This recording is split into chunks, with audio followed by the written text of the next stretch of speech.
Hi everyone, it's Raina. So this video is for Cancer and Pisces in love. And I'm also including, in addition to the sun signs, the moon signs, because sometimes there will be similar themes occurring and dynamics occurring. And you may not actually be in love with this person. Maybe you're just interested and wondering how you match up with them romantically. Obviously, this is going to be more for entertainment purposes than, necessarily the truth, but it can give you something to think about at the very least. So when we're talking about Cancer and Pisces, we're talking about two water signs. And one of the first things I thought about is that two water signs are going to understand one another. Besides water, a fellow water sign, Cancer and Pisces are supposed to get along with earth signs. You're both feminine signs, and so you're compatible on that level. You're going to have certain things in common. Maybe general goals will be in a similar vein. And yet, even though on paper this may be a great matchup, and we're talking about earth signs, we're talking about Taurus and Virgo and Capricorn, the problem is that earth signs can be quite dry. And sometimes they want nothing to do with strong emotions, maybe happiness, but other than that, they may kind of like back away, very slowly from you when you're emoting. Okay? So Cancers can find this very off-putting because you might feel like they're not sympathizing with you. And Cancers, and I would say Pisces too, can feel sorry for themselves sometimes. And I'm not trying to be disrespectful. Maybe sometimes it is warranted that you would feel a sense of like being dissed or some other kind of injustice, and that would produce a strong emotion within you, and you're looking to your partner for solace, and you might be left high and dry with an earth sign, because really what earth is all about is tangibility. Emotions are not tangible, so that may make earth signs nervous, and they want to be very logical, so they may problem solve with you and try to come up with some kind of a solution.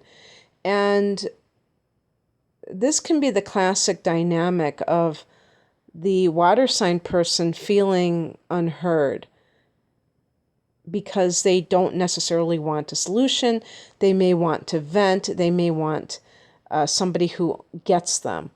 A fellow water sign is going to get you. And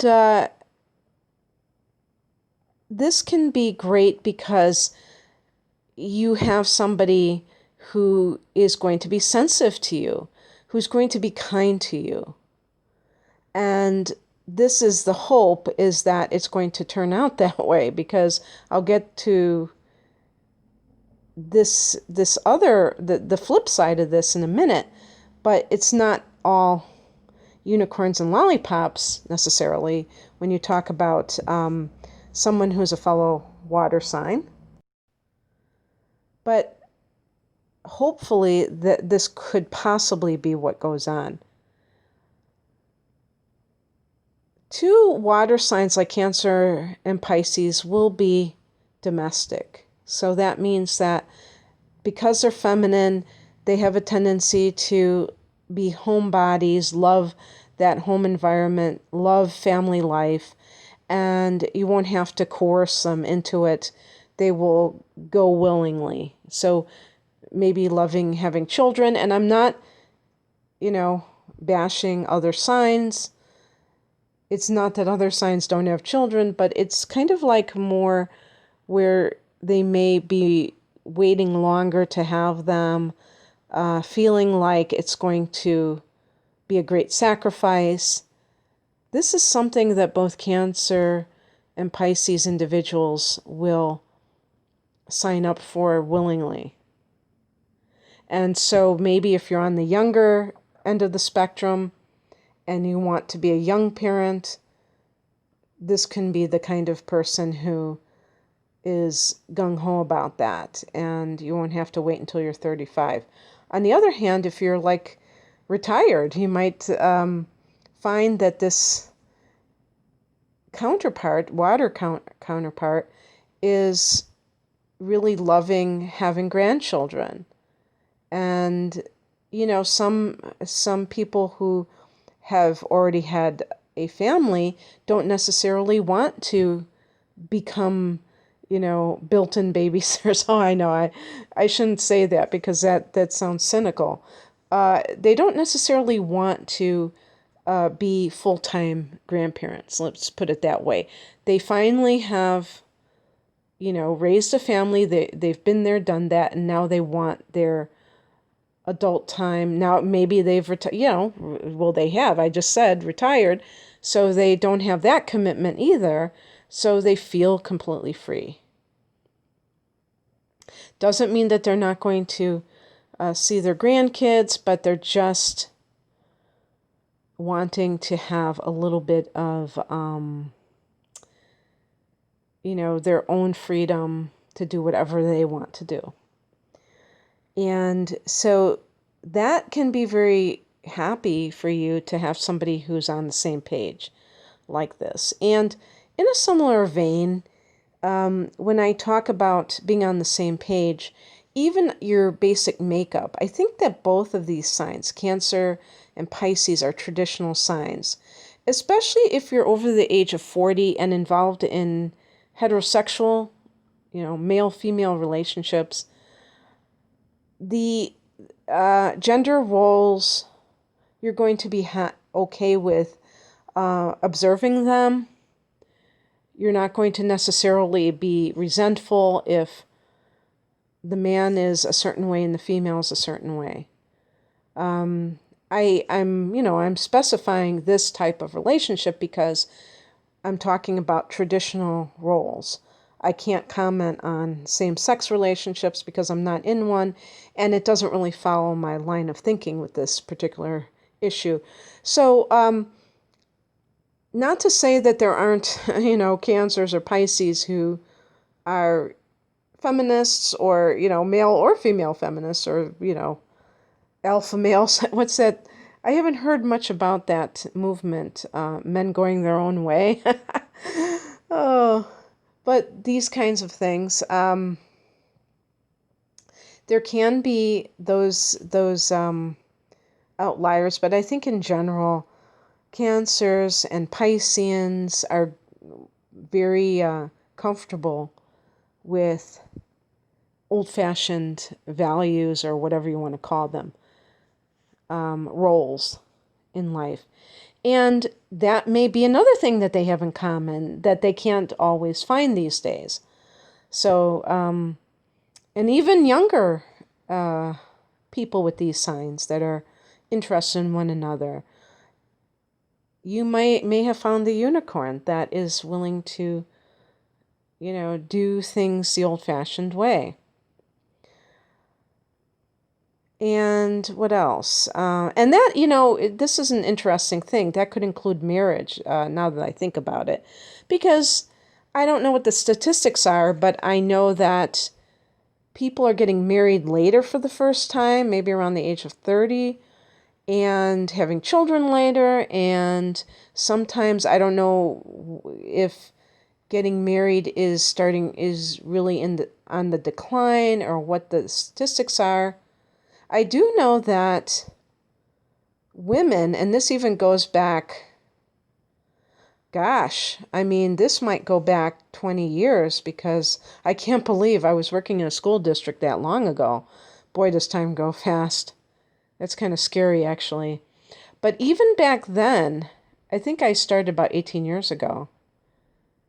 The women of that generation, I don't know what generation they are. Generation X? I'm the first year of Generation X. Maybe they were the last year. I'm not sure. But anyway, those women were taking their husband's name, and this was kind of like surprising to me, and calling themselves Mrs. And that just seemed like a throwback to me. And I don't, and I live in suburban Chicago, and yes, of course, there are more conservative enclaves around here, but still, that was very unusual, and they're still doing it today. There's like a lot of stay-at-home mothers. So in the last 20 years, you have these women who have kind of become more traditional, maybe as a reaction of, growing up with mothers who worked. I don't know. I don't know the dynamics of that. But in any case, this may be something that is still happening, and maybe not. I don't know what's going on, but if it's not that common, you may find with this other, this water sign counterpart, that you have this in common, that you want to live life in this traditional way. Now, let's look at some of the challenges. So with the emotions, as I said, that can be really groovy, but it can be very moody, where you both you're drowning in emotion. If two people are water signs, what happens when they're both emo? I mean, when they're both like especially emotional.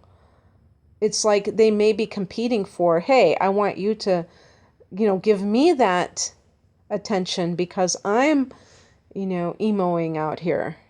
And you're both like, feeling sorry for yourselves, or you're both sad, or you're both angry.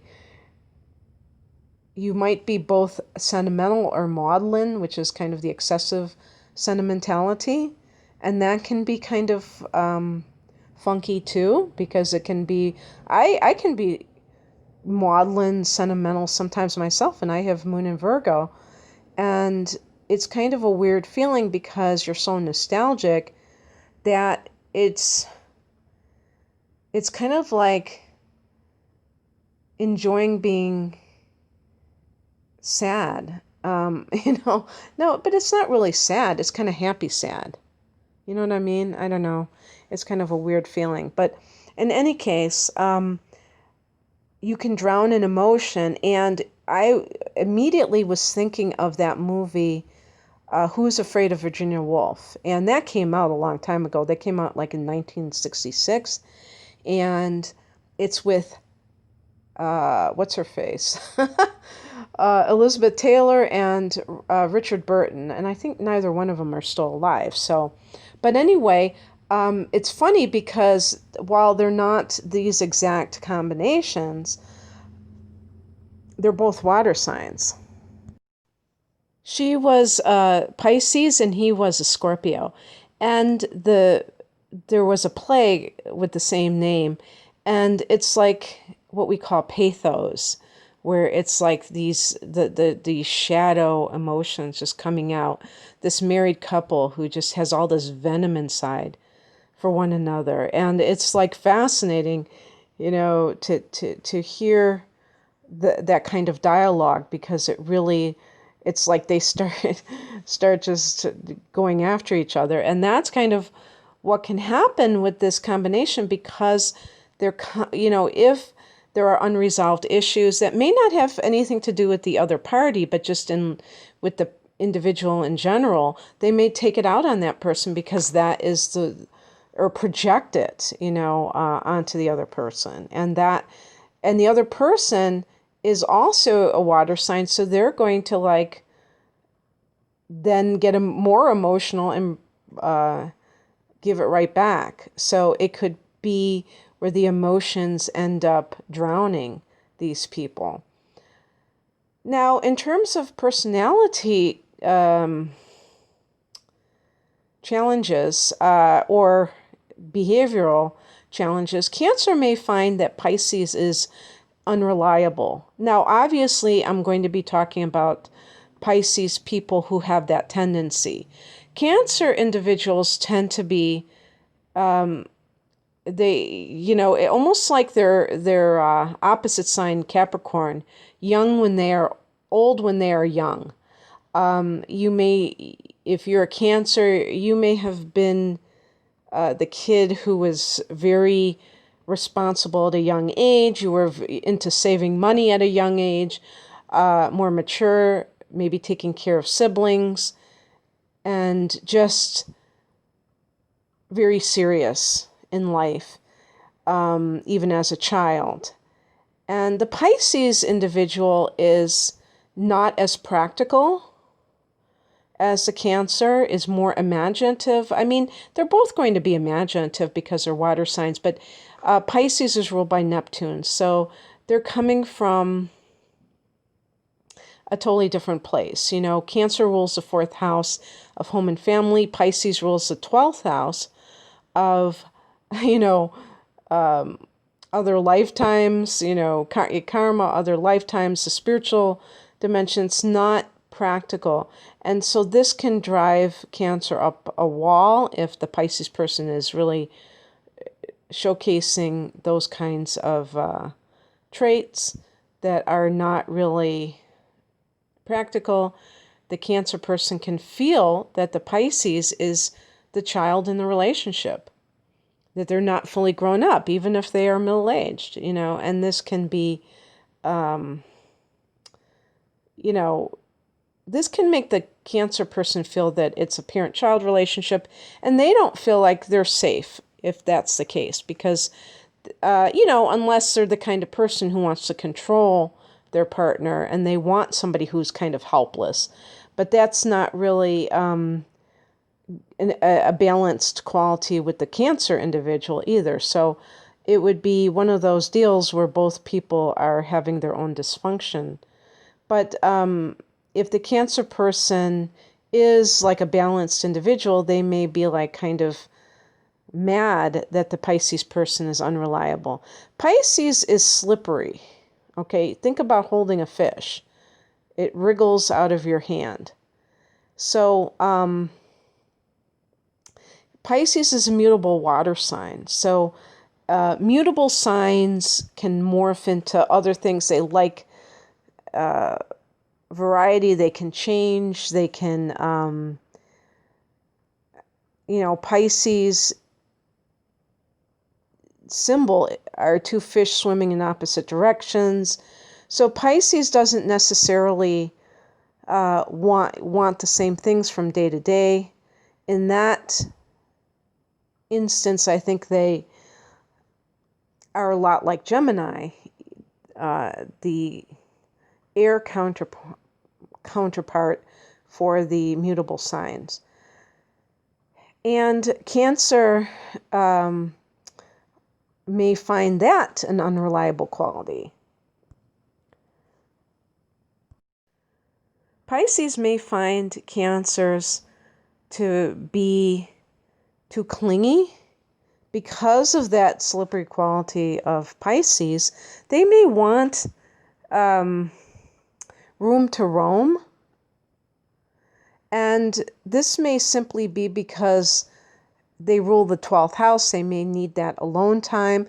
There's a secretive quality to Pisces, being the ruler of the 12th house.